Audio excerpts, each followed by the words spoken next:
What's going on, guys? Welcome to the Goku Runner Talks Tuesday. In this video, we're going to talk about the Lumberton Young Life 10K that I did this past weekend.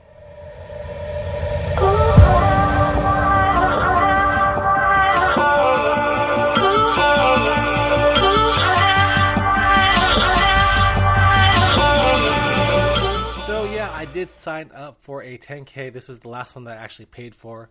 I will be taking a little break after this one from running. I did a little walk the other day, and I did have a little bit of top of the foot pain, so my body is really telling me to take a rest from running. I mean, if I'm walking and there's some pain, there's definitely something going on, and I know if I go to the doctor right now, they're just going to tell me to stop running, and it's going to be the same thing. So I will see what happens after about 2 months of no running, because running does take a little bit of toll on your body, especially your feet. And with me being a heavier runner, it does take a little bit more toll than the normal average regular runner. So I will have to listen to my body and take a break. But let's talk about the 10K that I did.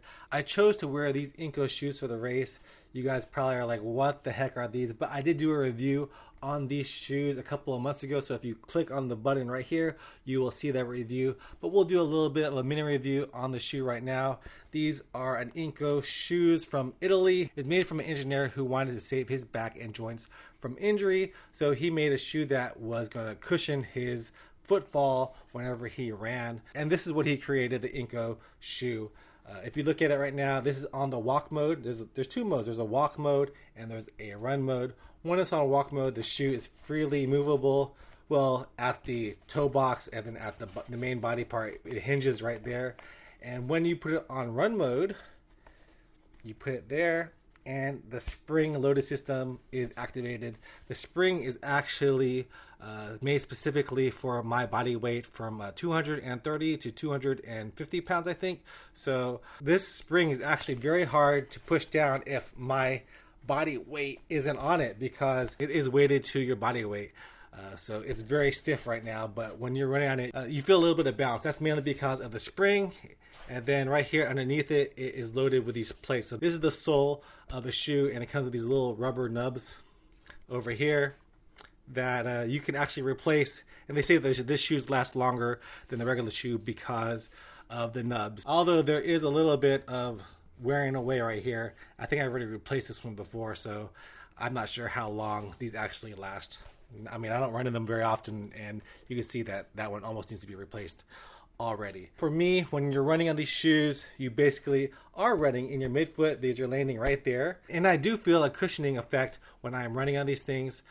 As far as a spring forward effect, I'm not really sure. I'm not the fastest guy, maybe on a faster runner, and you could feel that. But definitely when you're landing, you feel the springs activate and lessening that footfall onto the ground. So as far as comfort, I thought that these shoes are very comfortable on the run. I really have no issues with these shoes. They just aren't for me. I mean, they are a little crazy. If you want people to ask you about your shoes, you could get these. These things run about $420 shipped to you from the company, but I do have to say that I would not buy this shoe from the company, maybe on eBay, because a lot of the commenters on my last review said that they paid money for the shoe and they never got anything from them, and there's lots of complaints. So don't buy these shoes from the company unless something has changed the last couple of weeks. But yeah, these are the Enko shoes. I thought they would be interesting and make for a cool video to run in them.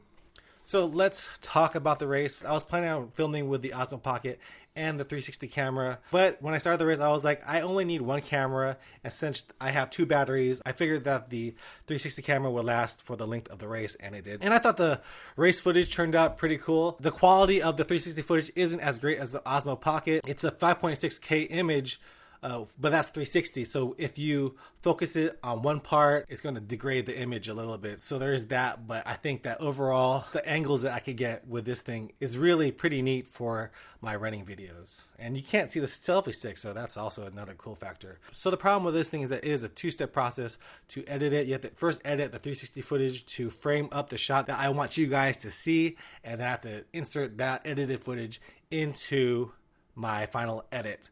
And I had to do that for all 53 shots that I took. I think I took about 53 to 60 different videos of this thing. So I had to look at every video and reframe every single shot. But I think that it is worth it at the end of the day, so you guys can see a pretty cool perspective of my race. So the race itself, let's talk about it. If you see my Strava data, you'll see that I ran my first couple of miles at a 10-minute pace, just about 10-minute pace. And that was my goal, to run a 10-minute pace for the whole race.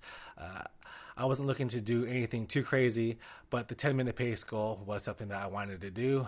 Mile 4, I slowed down a little bit because I saw that Anna was slowing down a little bit, so I wanted to try to help motivate her. So I walked a little bit until she caught up with me.